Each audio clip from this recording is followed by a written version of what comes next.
نحمده ونصلي على رسوله الكريم اما بعد رب اشرح لي صدري رب اشرح لي صدري رب اشرح لي صدري ويسر لي امري واحلل عقدة من لساني يفقهوا قولي اللهم تقبل منا صالح الأعمال وتجاوز عن سيئات أعمالنا. قال تبارك وتعالى في كلامه المجيد فأعوذ بالله من الشيطان الرجيم بسم الله الرحمن الرحيم الحمد لله رب العالمين الرحمن الرحيم مالك يوم الدين ایاک نعبد و ایاک نستعین. حضرات محترم، سورۃ الفاتحہ کے حوالے سے بات یہاں تک پہنچی تھی کہ سورۃ الفاتحہ کی پہلی آیت بسم اللہ الرحمن الرحیم ہے اور اللہ کے نام کی بڑی فضیلت ہے. اگلا جو موضوع ہے وہ اللہ تعالیٰ فرماتے ہیں الحمدللہ رب العالمین. تمام تعریفیں اللہ کے لیے ہیں جو تمام جہانوں کا پالنے والا. جس وقت بر صغیر تھا، ہندوستان اور پاکستان الگ الگ نہیں ہوا تھا، تو اس وقت بہت کثیر تعداد میں ہندو اور مسلمان اکٹھے رہتے تھے. تو اس وقت وہاں پر ہندوؤں کی ایک تحریک اٹھی جس کا سربراہ تھا دیانند سرسوتی. اس نے قرآن مجید پر اعتراض کیا. اس نے بڑے تلخ لفظ بولے. اس نے کہا دیکھو، مسلمانوں کے رب کا تصور یہ ہے کہ وہ اپنی خود تعریف کرنا پسند کرتا. مسلمان بڑے حیران ہوئے، یہ کیا کہہ رہے ہو؟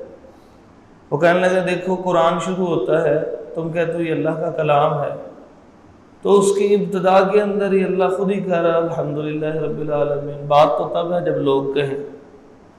آپ اعتراض سمجھ رہے ہیں؟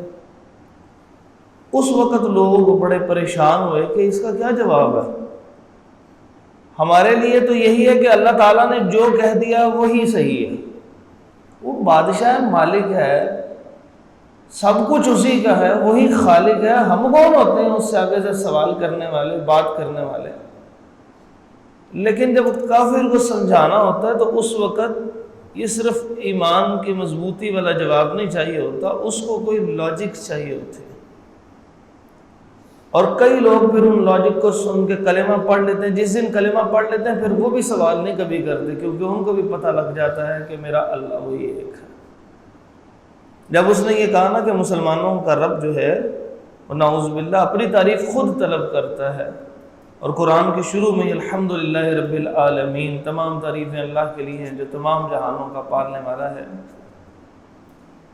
تو اس وقت اس کا جواب دیا. اس وقت کے مسلمان علماء نے انہوں نے کہا تو عقل کے اندھے، تجھے یہ نہیں پتہ لگتا کہ سکول کے اندر جس وقت کوئی چھٹی کرتا ہے بچہ، تو اس وقت کیا کہا جاتا ہے کہ چھٹی تو کر لی ہے، کوئی درخواست بھی لکھی ہے. وہ بچہ آگے سے یہ کہتا ہے جی درخواست کیا ہوتی ہے؟ تو درخواست سکھائی جاتی ہے کہ بخدمت جناب پرنسپل صاحب، ہیڈ ماسٹر صاحب، استاد محترم. تو یہ جو استاد سکھا رہا ہے بخدمت جناب، تو یہ سکھا رہا ہے استاد بچے کی بہتری کے لیے کہ بیٹا درخواست ایسے لکھتے. وہ اپنی تعریف نہیں پسند کر رہا کہ بخدمت جناب لکھ کے کوئی اپنی تعریف کر رہا ہو. تو اللہ تبارک و تعالیٰ بھی مسلمانوں سے نہیں، تمام انسانوں سے اتنی محبت کرتے ہیں کہ ان کو سکھا رہے ہیں لوگوں کہا کرو الحمدللہ رب العالمین. لوگوں تم نے جب اللہ سے مخاطب ہونا تو سب سے پہلے اس کی تعریف کیا کرو. اور یہ تو اس کی رحمت ہے کہ اس نے ہمیں درخواست سکھا دیا ہے کہ اللہ سے اس طرح درخواست پیش کرتے ہیں.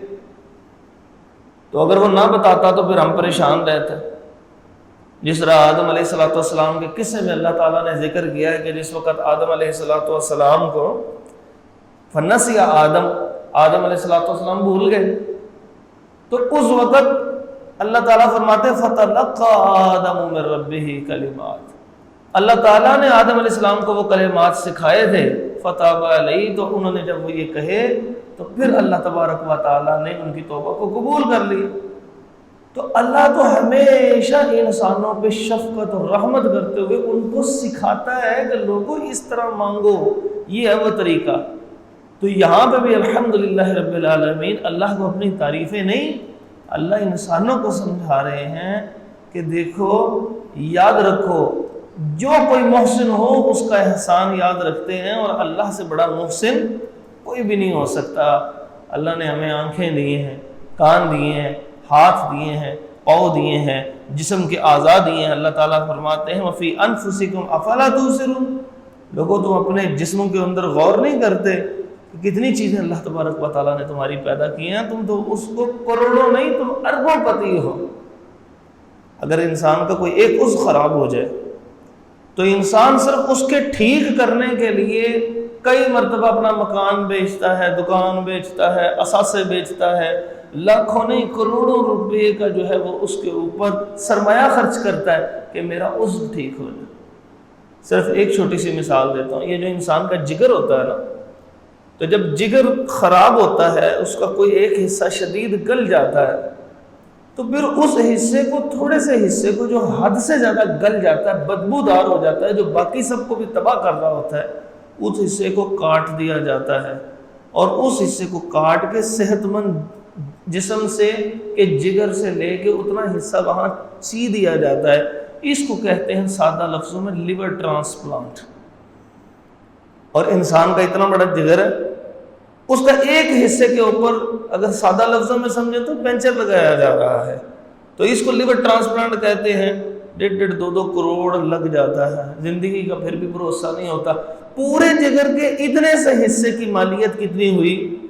1.5-2 کروڑ، وہ بھی صرف جوڑنے کی، پیدا کرنے کی مالیت تو پھر بھی کوئی نہ ہو۔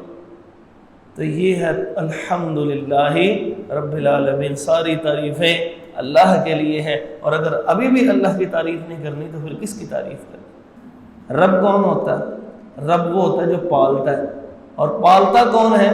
کہ جو ضرورت کے مطابق عطا فرمائے۔ یہ یاد رکھیے، پالنا کہتے ہیں ضرورت کے مطابق عطا کرنا، ضرورت سے زائد عطا کرنا بھی پالنا نہیں ہوتا، ضرورت سے کم عطا کرنا بھی پالنا نہیں ہوتا۔ اسی لیے سورۃ بنی اسرائیل یہ 17ویں سورت ہے یا 18ویں سورت بنتی ہے، 17ویں سورت کی آیت نمبر 24 ہے۔ اللہ تعالیٰ نے ایک دعا سکھائی ہے انسانوں کو، لوگوں اللہ تعالیٰ سے دعا مانگا کرو اپنے والدین کے متعلق، رب ارحمہما کما ربیانی صغیرا، کہا کرو اے ہمارے رب پالنے والے، ہمارے والدین کے اوپر ایسے رحم فرمانا جیسے انہوں نے ہمیں پالا تھا۔ تو اللہ کیا سکھا رہے ہیں کہ کہو اے پالنے والے، ہمارے ماں باپ پہ ایسے رحم کرنا جیسے انہوں نے ہمیں پالا تھا۔ اس کا مطلب دنیا کے اندر جو شخصیت سب سے زیادہ پالنے والی اللہ نے دی ہے وہ ماں اور باپ کی دی ہے۔ تو اللہ بھی پالنے والا ہے، اور اللہ تبارک و تعالیٰ نے دنیا میں نظام بنایا کس کے؟ والدین کے ذریعے پالنا۔ تو والدین کیسے پالتے ہیں؟ جس بچے کو جو ضرورت ہوتی ہے وہ دے دیتے ہیں۔ اللہ تبارک و تعالیٰ نے بھی ایسا ہی پالا ہے۔ دیکھیں، انسان کی جب تخلیق کا مرحلہ شروع ہو رہا اس وقت تو انسان کو کھانے کی ضرورت ہی نہیں ہے، اس لیے اللہ نے کھانا نہیں دیا اس میں۔ اس وقت کس چیز کی ضرورت ہے؟ انسان کے اعضاء بن رہے ہیں، کہیں کان بن رہا ہے، ناک بن رہے ہیں، ہاتھ بن رہے ہیں، جسم کے اعضاء بن رہے ہیں، اس کے اندر کہیں کسی کی گردش چل رہی ہوگی، کسی کو باہر آنا ہوگا، کسی جو باہر آ چکا ہے اس کو کھانا سکھانا ہوگا، کسی کے لیے خوراک کا بندوبست چاہیے، کسی کے لیے پانی کا بندوبست چاہیے، کہیں قحط سالی ہو گئی ہے تو ایسے زمین سے اللہ نے پانی آسمانوں کے اوپر اٹھوا دیا، اور پھر اس کے بعد دباؤ ایسے بنوایا کہ وہ بارشیں برس رہی ہیں۔ بارش برستی ہے، نیچے سے چارہ نکلتا ہے اور یہ جانور اس کو کھاتے ہیں، موٹے تازے ہوتے ہیں، وہیں سے پھل نکلتے ہیں، وہیں سے سبزیاں نکلتی ہیں۔ نکالنے والی ذات کون سی ہے؟ وہ اللہ کی ہے۔ ہم صرف اس کو کاٹتے ہیں اور اس کے اندر اللہ کی پیدا کی ہوئی چیزوں کو ڈالتے ہیں۔ جانور جو بنائے تھے، جن کی خوراک بھی اللہ نے اسی زمین سے پیدا کی تھی، وہ موٹے تازے ہوتے ہیں، ان میں سے چند جانوروں کو پکڑتے ہیں اور اللہ کے نام پہ ان کو ذبح کرتے ہیں۔ سبزیوں کے ساتھ بھی کھاتے ہیں وہ جانور، پھلوں کے ساتھ پھل بھی کھاتے ہیں۔ اللہ تعالیٰ نے جو چیز عطا کی ہے وہ کھاتے چلے جا رہے ہیں، جسم پلتا چلا جا رہا ہے۔ یہ ہے رب اور العالمین، تمام جہان۔ اب اس کی دو تفسیر، ایک تفسیر یہ ہے کہ ایک تو یہ جہان ہے، یہ جو دنیا کا جہان ہے، اور دوسرا جہان کون سا ہے؟ آخرت کا۔ تو یہ ایک دنیا کی زندگی اور ایک آخرت، یعنی یہاں بھی رب کے محتاج ہیں اور آخرت میں بھی رب کے محتاج ہیں۔ اور دوسری یہ ہے اس کی وضاحت کہ العالمین سے مراد مخلوقات بھی ہو سکتی ہیں۔ تو کتنی مخلوقات ہیں؟ چونٹی کبھی گنی جا سکتی ہے؟ کتنی چونٹیاں نہ جانے کہاں سے نکل آتی ہیں، کچھ نظر نہیں آ رہا۔ آپ یہاں پہ تھوڑا سا میٹھا گرا دیں، آپ آدھے پونے گھنٹے بعد دیکھیں نہ جانے کہاں سے نکل رہا ہے کہ اللہ کی یہ مخلوق، اور شمار بھی نہیں کی جا سکتی ہوگی، اللہ ان کو بھی پال رہا۔ کبھی قبرستان انسان چلا جاتا ہے اور وہ کھدائی کرتا ہے نا قبر کی، عموماً دیر ہو جاتی ہے، اور یہ دیر ہونا آج سے نہیں ہے، نبی پاک صلی اللہ علیہ وسلم کے زمانے سے ہی جو کھدائی کرنے والے ہیں، وسا اوقات انسان ہے، دیر ہو جاتی ہے۔ ایک دفعہ نبی پاک صلی اللہ علیہ وسلم جو ہے وہ قبرستان گئے، جنازے کے بعد تدفین کے لیے۔ آتا حدیث میں ابھی قبر کی کھدائی میں تاخیر تھی تو آپ صلی اللہ علیہ وسلم وہاں بیٹھ گئے اور پھر آپ نے ایک نصیحت فرمائی وہاں پہ۔ تو اس کا مطلب وہاں پہ کوئی نہ کوئی تاخیر ہو جاتی ہے، یہ فطرتی عمل ہے۔ تو جو لوگ پہلے چلے جاتے ہیں وہ کبھی دیکھتے ہوں گے وہ جو کھدائی ہوتی ہے، جو وہ کدال ماری جاتی ہے اور مٹی نکلتی ہے، اس مٹی کے اندر سے چونٹے نکل آتے ہیں، کیڑے نکل آتے ہیں، نہ تو ان کو آکسیجن پہنچتی ہے، نہ ان کو ان کی کوئی خوراک پہنچتی ہے، مٹی کے اندر دبے پڑے ہوتے ہیں، اللہ نے ان کو وہاں پہ بھی زندہ رکھا ہوا۔ نہ ہم مخلوقات کو دیکھ سکتے ہیں، کتنی مخلوقات ہے، نہ ان کی جنس کو جان سکتے ہیں۔ میں نے ایک ڈاکومنٹری دیکھی، اس کے اندر افریقہ کے ایک جنگل کے اندر اس نے یہ کام کیا کہ ایک بڑے گھنے درخت کے نیچے ایک بہت بڑا جو ہے وہ پلاسٹک کا بیگ بچھا دیا ایک درخت کے نیچے۔ اب مخلوقات کی تعداد کی بات کر رہے ہیں جس کو اللہ پال رہا ہے، پہلے اللہ نے تخلیق کی ہے، بعد میں پالی ہے، اس کی ضروریات اس کے مطابق دی ہیں۔ اس ایک درخت کے نیچے اس نے وہ شاپنگ بیگ یا کوئی چیز ایسی بچھا دی پلاسٹک کی، اور اس کے بعد اس درخت کے اوپر اس نے سپرے کیا، اور جب اس نے سپرے کیا نا تو تھوڑی دیر گزری اور وہ جو درخت کے اوپر بسنے والے کیڑے مکوڑے تھے اور وہ پرندے تھے، وہ جو حشرات بھی تھے پرندے بھی تھے، تو اس بے ہوشی کی وجہ سے ان کی گرپ کم ہوئی اور وہ نیچے گرنا شروع ہو گیا۔ پھر اس کے بعد درخت کو زور زور سے ہلایا گیا اور شدید گرے۔ پھر اس کے بعد وہ گرنے والے ان حشرات کو جو اس کے اوپر چڑھے ہوئے تھے، رنگ برنگے عجیب و غریب شکلوں والے اور پرندے بھی عجیب عجیب، ان سب کو اکٹھا کر کے ان کا موازنہ کیا گیا۔ اس ایک درخت کے اوپر کتنی اقسام کی چیزیں اللہ نے پیدا کی ہے، تو وہ 5000 سے زائد تھے، 5000 سے زائد، کہ جن کی وضع قطع چیزیں ہر چیز تبدیل ہے، وہ اللہ رب العالمین۔ جب رب کا لفظ بولے تو تصور آ جائے اللہ پالنے والا کیسا ہے، اور العالمین کا تصور آئے تو دنیا ہی نہیں آئے، دنیا کی کثیر مخلوقات آ جائے، جنوں کی تعداد کا ہی نہیں پتہ، فرشتوں کی تعداد کا ہی نہیں پتہ۔ نبی صلی اللہ علیہ وسلم نے فرمایا جس وقت معراج کے موقع پہ مجھے لے جایا گیا نا، تو اس لمحے وہاں پر میں نے فرشتوں کو دیکھا کہ اس قدر کثیر تعداد میں ہیں کہ قدم رکھنے کی جگہ نہیں۔ اللہ اکبر، یہ سب کو اللہ تعالیٰ پال رہے ہیں، سب کی ضروریات کو اللہ تعالیٰ پورا فرما رہے ہیں، کلمہ کن سے فرما دیتے ہیں، کسی کے لیے اللہ نے کوئی نظام بنایا۔ اس کے بعد آگے ہے الرحمن الرحیم، رحم کرنے والا، رحم کرنے والا۔ یہ میں پہلے بتا چکا ہوں، دونوں کے اندر رحم ہے، لیکن جو رحمان ہے اور رحیم ہے اس میں ایک چھوٹا سا فرق۔ کیا وہ فرق تھا؟ کہ جو رحمان مطلب بہت زیادہ رحم کرنے والا، اور رحیم مستقل رحم کرنے والا۔ تو اللہ تعالیٰ بہت زیادہ، بعض اوقات ہوتا ہے نا انسان کی سمجھنے کے لیے کہ بعض اوقات ہوتا ہے انسان کسی پہ خوش ہوتا ہے یا کسی پہ غصہ آتا ہے تو وہ اچانک شدت سے ہوتا ہے، تو بعض اوقات ایسا ہوتا ہے کہ انسان کی وہ صفت جو ہے وہ اس کے ساتھ زندگی بھر ساتھ چلتی ہے. تو اللہ تبارک و تعالیٰ نے رحمان کی صفت یعنی شدت سے لوگوں پر رحم کرنے والا، اور رحیم کیا ہوا کہ مستقل مزاجی سے کرتا چلا جا رہا ہے، کرتا کہ اتنی بڑی رحم. اللہ تعالیٰ قرآن میں فرماتے ہیں لو یؤاخذ اللہ الناس بظلمہم ما ترک علیہا دابہ، اگر اللہ لوگوں کو ان کے ظلموں کے اوپر سزا دینے کے لیے پکڑ لیتا، اللہ فرماتے ہیں ما ترک علیہا دابہ، زمین کے اوپر ایک جانور بھی نہ بچتا جتنا ظلم و ستم ہم لوگوں نے پھیلایا ہوا. ایسا اللہ کا عذاب ہے. اس کا مطلب مستقل رحم کر رہا ہے، بچائی ہوئی ہے زمین، چھوڑ دی ہے زمین. اس کے بعد فرمایا مالک یوم الدین، مالک کہتے ہیں مالک کو. ہم سب جو ہے وہ اس چیز کو سمجھتے ہیں، اگر اللہ نے دکان دی ہے تو وہاں کچھ ملازم رکھے ہوں گے، فیکٹری دی ہے تو وہاں کچھ ملازم رکھے ہوں گے، اور اگر گھر کے سربراہ ہیں تو ان کے وہاں پر ہمارے کچھ ماتحت ہوں گے یا ہم کسی کے ماتحت ہوں گے. لہذا ہمیں معلوم ہے مالک کون ہوتا ہے. مالک وہ ہوتا ہے کہ جس کی مرضی چلتی ہے. میری گاڑی ہے، میرا مکان ہے، میرا موبائل ہے، میری گھڑی ہے، میری چیز ہے، میری مرضی چلے گی. تو یہ سب چیزیں کس نے پیدا کی ہے؟ آپ تصور کریں گے میرے ہاتھ کس نے پیدا کی ہے؟ اللہ نے. اور آپ کے ہاتھ کس نے پیدا کی ہے؟ اللہ نے. آنکھیں کس نے پیدا کی؟ اللہ نے. کان کس نے پیدا کیے؟ اللہ نے. جسم کے اعضاء کس نے پیدا کیے؟ اللہ نے. پاؤں کس نے پیدا کیے؟ اللہ نے. اب انہی سب چیزوں کا مالک کون ہوا؟ اللہ. تو جو مالک ہے کہ وہ مالک حساب نہیں لے گا ان دی ہوئی چیزوں سے. کیا کام کرتے رہے ہو؟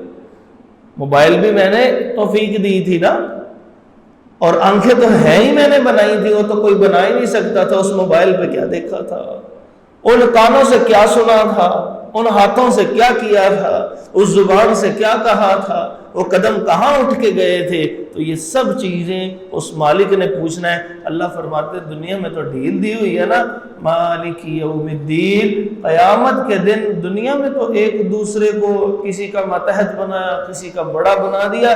یاد رکھو ایک وقت آئے گا قیامت کا، اس دن ایک اکیلا تنہا مالک کون ہوگا؟ اللہ. آج بھی تنہا مالک اللہ ہے، لیکن اللہ تعالیٰ نے ڈھیل دی ہوئی ہے. لوگوں کا نظام چلایا، کوئی بڑا بنایا، کوئی چھوٹا بنایا ہے. چھوٹے کو بڑے کی بات ماننے کا حکم دیا ہے، بڑے کو چھوٹے پہ شفقت کا حکم دیا ہے. لیکن تنہا مالک کون ہوگا قیامت کے دن؟ اللہ. تو الدین کے 4 معنی ہیں، لیکن یہاں پہ معنی قیامت کا دن ہے. ایاک، آخری آیت چلنے لگی ہے. ایاک نعبد، کاف جہاں پر آ جائے، جس نے کاف کا ترجمہ یاد کر لیا، کاف کا ترجمہ، اس نے کم از کم 2000 حروف کا ترجمہ قرآن کا یاد کر لیا. کتنے؟ 2000. تو بار بار جو ترجمہ ہم ترجمہ اس لیے رہ جاتا ہے کہ ہم اس کو ہر مرتبہ یاد کرنے لگ پڑتے ہیں یا اس کی گرامر شروع کر دیتے ہیں. تو عام آدمی کے لیے کبھی گرامر نہیں ہوتی. اس کے لیے ایک چھوٹا سا ٹپ ہے، جہاں کہیں کاف آ جائے، اس لفظ کا حصہ نہ ہو، علیحدہ سے ایک اینٹی ہو، علیحدہ سے چیز ہو، تو آپ نے ہمیشہ یاد رکھنا ہے آپ یا تم یا تمہارے. مخاطب ایاکا، کا اللہ تجھ سے مخاطب ہے، کا تجھ سے، کیا؟ نعبدو، ہم عبادت کرتے ہیں. اے اللہ، کا کیا تصور لے کے آئیں گے؟ کیونکہ ہمارا اصل مقصد کیا ہے؟ ادھر قرآن پڑھا جا رہا، ادھر دل کے اوپر اثرات ہوتے ہیں. انشاءاللہ ہوگا نا یہ سب کچھ. تو کا تصور کریں، میں بولتا ہوں آپ تصور کریں. ایاکا، کا کہا تو کس سے بات کر رہے ہیں؟ اللہ سے بات کر رہے. اور اگر کا کہتے ہوئے بالکل ہمیں پتہ ہی نہ ہو، ہم کہہ رہے ہیں ایاک نعبد و ایاک نستعین، وہ طالب علم سوچ رہا ہے ٹیسٹ کون سا تھا، دکاندار سوچ رہا ہے پیسے کس سے لینے ہیں، کس کو ادا کرنے ہیں، گاہک صبح کا آیا نہیں ہے کیا کرنا ہے، فیکٹری والا سوچ رہا ہے مال کس کس کو بنا کے بھیجنا ہے، گھر کی عورتیں سوچ رہی ہیں آج ہنڈیا میں کیا پکانا ہے. تو ایاکا تو ہوا ہی نہیں، ہم تو ڈائریکٹ اللہ سے بات کر رہے ہیں. ایاکا، اللہ تیری، کیا؟ نعبدو، ہم عبادت کرتے ہیں. نون تقریباً 1000 مرتبہ ہوگا. تو اگر کاف کا ترجمہ کر لیا تو کتنے ہوں گے؟ 2000. اور نون کا کر لیا تو 1000 کے کتنے ہو گئے؟ 3000. 3000 کی جو 5 منٹ میں ایک عام غریب آدمی سے کہے نا بھی تیری دیہڑی 3000 کی لگ گئی، اور بڑا خوش ہوتا ہے ہماری قرآن سے دیہڑی لگ گئی ہے. 3000 حروف کے مطلب آ گئے. ایاکا، تصور آ رہا ہے؟ ایاکا، کا کون؟ اللہ اللہ تیری، نعبد ہم عبادت کرتے ہیں، عبادت ہم تو تیری عبادت کرتے ہیں صرف، وَإِيَّاكَ پھر وہی اللہ سے بات کر رہے ہیں، اور تیری ہم نستعین، پھر نون آ گیا، ہم استعانت طلب کرتے ہیں تجھ سے، یعنی تجھ سے مدد مانگتے ہیں، اللہ کسی کے در پہ نہیں جاتے۔ پانی کا گلاس پکڑ لینا استعانت نہیں ہوتا، کسی سے کہنا اس کے پاس پیسے ہیں، اس کو کہنا فلاں کام نیکی کا کر دو، یہ استعانت نہیں ہوتی، یہ کیا ہوتا ہے؟ یہ تعاون ہوتا ہے۔ سورۃ المائدہ کی آیت نمبر 2 میں اللہ کہتے ہیں تعاون تو کرنا ہے تم لوگوں نے، وتعاونوا علی البر والتقوی، لیکن ما فوق الاسباب صرف اس رب سے مانگو، اولاد اس سے مانگنی ہے، بارش اس سے مانگنی ہے، رزق کی تنگی کو ختم کرنا ہے تو اس اللہ کے پاس چلے جاؤ۔ ایاک نعبد تیری ہم عبادت کرتے ہیں، وَإِيَّاكَ اور تجھ سے نستعین، نون لفظ آیا مطلب ہم استعانت طلب کرتے ہیں، اللہ تجھ سے رزق مانگیں گے، نستعین کہتے ہوئے تجھ سے رزق مانگے۔ عجیب انسان ہے، کہتا ہے ایاک نعبد وایاک نستعین، اور پھر کسی اور کے پاس چلا جائے، رزق کے دروازے وہ کھول دے، اولاد کے لیے کسی اور کے پاس چلا جائے، اور اسی طرح پر گھر کی پریشانیوں کے لیے تویز گڈھے کروانے شروع کر دے، کسی آستانوں پہ چلا جائے، تو پھر نستعین تو نہ ہوا، اس کو پتہ ہی نہیں نستعین کیا کہہ رہے۔ تو الحمدللہ پڑھا کریں ہم لوگ سب کہ یا اللہ ہمیں تو نے توفیق دی ہے، سمجھ دی ہے، اللہ تو نے ہمیں چن لیا، لاکھوں نہیں کروڑوں نہیں اربوں انسان ہیں، لیکن ان میں سے بہت سو کو نہیں پتا کہ اللہ کون ہے اور مدد کیسے مانگنی ہے۔ اللہ تعالیٰ سے دعا ہے کہ اللہ تبارک و تعالیٰ یہاں پہ بیٹھنا قبول فرمائے اور ہمیں اپنے اس کلام کی سمجھ عطا فرمائے، ادھر قرآن پڑھا جاتا ہو، ادھر ہمیں معلوم ہوتا ہو۔ اب جتنے لفظ ہم نے کر لیے ہیں تو روٹین بنا لینی ہے کہ آج کتنی نمازیں، ہر رکعت میں ہم سورۃ الفاتحہ پڑھتے ہیں، تو جب جب پڑھتے جائیں تو اتنوں کا ترجمہ اور تصور ساتھ آتا جائے۔ اقول قولی ھذا استغفر اللہ لی ولکم ولجمیع المسلمین۔